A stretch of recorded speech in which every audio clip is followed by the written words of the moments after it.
حضرت عبداللہ بن مسعود رضی اللہ تعالیٰ عنہ رسول اللہ صلی اللہ علیہ وسلم کے پاس آئے اور آ کر عرض کی یا رسول اللہ مجھے کسی نے یہ بتایا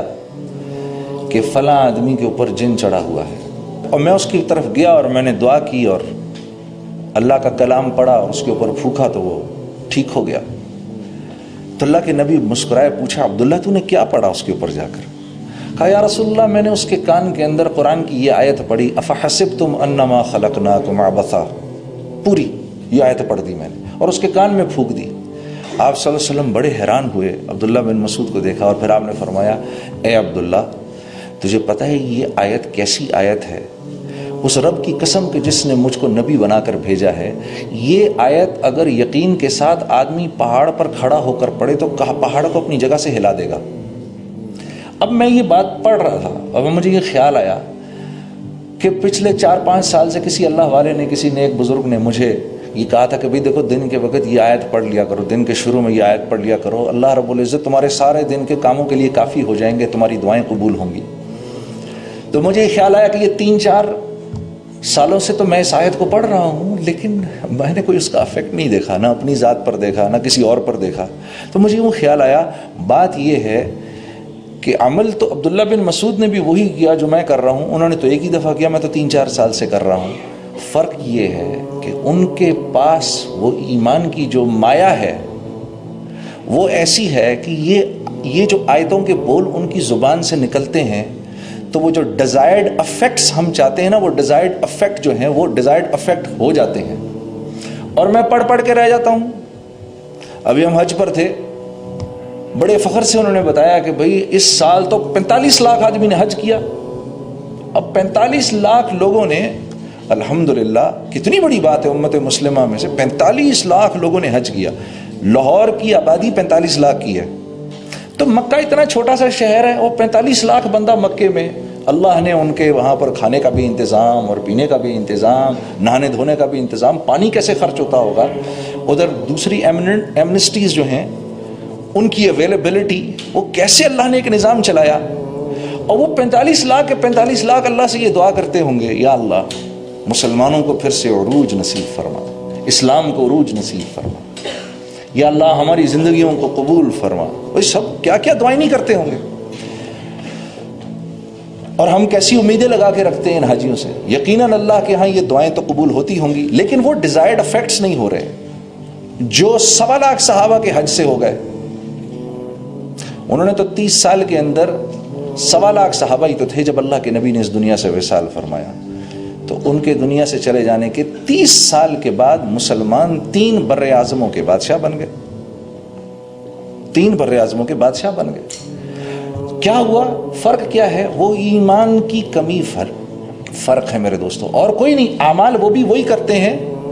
وہ بھی وہی کرتے تھے جو میں اور آپ کر رہے ہیں، بلکہ ہم زیادہ کر رہے ہیں۔ عبداللہ بن مسعود ایک دفعہ تابعین کی ایک جماعت بیٹھی ہوئی تو ان سے فرمانے لگے اے تابعین کی جماعت، آج تم لوگ روزے بھی زیادہ رکھتے ہو، نماز بھی زیادہ پڑھتے ہو، قرآن بھی زیادہ پڑھتے ہو۔ صحابہ اتنا نہیں کرتے تھے، لیکن اللہ کے ہاں وہ بڑے مقبول لوگ تھے۔ فرق کیا ہے؟ فرق کیا تھا کہ ان کے دل دنیا کی لذتوں اور اس کی حب جا اور حب مال سے ان کے دل خالی تھے، اور ہمارے دل بھرے ہوئے ہیں۔ میرا دوست ہے سعید انور، کرکٹ پلیئر جو ہے ہمارا، میں اور وہ جماعت میں ایک ساتھ سفر کرتے ہیں، تو وہ ایک بات اکثر کہتا ہے اور بڑی اچھی بات وہ کہتا ہے۔ وہ یہ کہتا ہے دیکھو ایک کنواں ہے نا جس میں پانی ہے، ٹھیک ہے، اس کنویں سے سب نفع اٹھا رہے ہیں، اگر اس کنویں کے اندر ایک مرا ہوا کتا گر جائے آ کر، ایک مرا ہوا کتا ہی تو ہے، اتنا بڑا کنواں ہے، وہی اتنا پانی بھرا ہوا، ایک مرا ہوا کتا ہی ہے، اب مجھے بتاؤ ہم میں سے کیا کوئی بھی اس کنویں سے کوئی نفع اٹھا سکتا ہے؟ نہیں اٹھا سکتا۔ آپ اس میں پانی پہ پانی بھرتے رہو، کوئی نہیں۔ لوگ کہیں گے 1 منٹ رکو، سب سے پہلے اس مرے ہوئے کتے کو باہر نکالو، اس کو باہر نکالو، اس کے باہر نکل جانے کے بعد اب جو تم چاہتے ہو وہ ہو جائے گا۔ پھر پانی کو صرف ایک ہی دفعہ صاف کرنے کی ضرورت ہے۔ اب جو پانی بھرو گے اس پانی سے تم ہر قسم کا نفع اٹھا سکتے ہو، اس کو پی بھی سکتے ہو، اسے وضو بھی کر سکتے ہو، اور گھر کا کھانا بھی پکا سکتے ہو۔ تو اعمال کی کمی نہیں ہے، اعمال تو ہم کر رہے ہیں الحمدللہ۔ میرے عزیز دوستوں، میرے بھائی اور میری بہنوں، فرق صرف یہ ہے کہ ہمارے دل ایمان کی مایا سے خالی ہے، ہاں میرے بھائی اور میری بہنوں، دنیا میں آ جانے کے بعد ہمارا سب سے قیمتی اثاثہ ایمان ہے۔ حضرت عمر رضی اللہ تعالیٰ عنہ پر جب کوئی حال آتا تھا، کوئی دنیاوی حال آتا تھا، تو آپ اللہ سے بہت شکر کرتے تھے، یا اللہ تیرا لاکھ لاکھ شکر ہے کہ یہ حال میری جان پر آیا ہے، میرے ایمان پر نہیں آیا۔ کیونکہ میرے دوستو، ایمان وہ اندر کی مایا ہے جو انسان کو اللہ کے حکموں پر کھڑا کرتی ہے، ورنہ آپ یقین کرو، تھوڑی دیر کے لیے سکھاؤ، ایک غیر مسلم کو بھی 10 منٹ میں ہم نماز پڑھنی سکھا سکتے ہیں، وہ 10-15 منٹ میں نماز پڑھنا شروع کر دے گا۔ اسی طریقے سے تکبیر تحریمہ کرے گا، ہاتھ باندھے گا، کھڑا رہے گا، اسی طریقے سے رکوع میں چلا جائے گا، اسی طریقے سے سجدہ بھی کر لے گا۔ اور یہ بات ثابت ہے، پرانے وقتوں میں 1400 سال میں کئی دفعہ ہوا یہ کہ غیر مسلم جاسوسوں نے اماموں کا بھیس بدلا اور عرصہ دراز تک مسجدوں کی امامت کرتے رہے۔ تو یہ اعمال جو ہیں، نماز ہو گئی، روزہ ہو گیا، حج، زکوٰۃ، اچھے بول، میٹھا بول، اچھے اخلاق، اچھے معاملات، اللہ کے ہاں ان کی قیمت اسی وقت لگتی ہے جب دل کے اندر ایمان ہو، ورنہ اللہ کے ہاں ان کی کوئی حقیقت نہیں ہے۔ تو میرا آپ کا سب سے قیمتی اثاثہ ایمان ہے۔ ابھی کچھ دن پہلے میں ایک چیز پڑھ رہا تھا کہ اچھا، میری ایک گزارش ہے بھائی، جتنی دیر میں بات کروں بھائی، کوئی تکبیر اور نعرے نہیں لگانے یہاں پر، ہاں ذرا تھوڑی دیر آپ کی مجھے توجہ کی ضرورت ہے، کیونکہ میں دنیا کے اس وقت اتنے سارے کام چھوڑ کے آپ کے پاس آیا ہوں کہ میں آپ کو بتا نہیں سکتا، اور میں کیونکہ یہاں پر آنے کی ضرورت سمجھتا تھا، اس لیے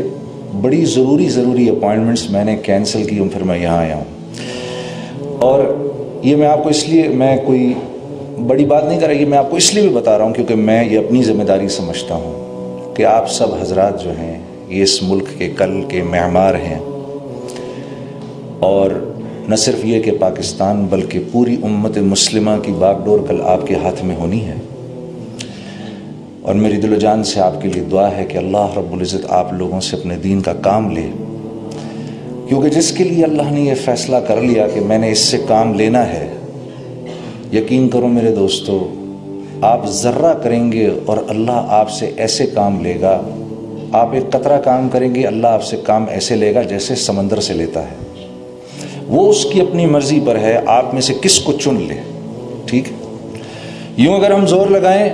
تو کسی کو 2 رکعت نماز بھی نہیں پڑھا سکتے، ہاں، لیکن اگر اپنی زندگی کو ٹھیک کرنے کا فیصلہ کر لیں تو پھر اللہ کی طرف سے آسمانوں پر چناؤ ہوتا ہے کہ اس نے اپنے آپ کو ٹھیک کرنے کا ارادہ کر لیا، اس لیے اب ہم اس کی ذات کو، اس کی زندگی کو اوروں کی ہدایت کا ذریعہ بنائیں گے۔ یہ ہے سارا معاملہ۔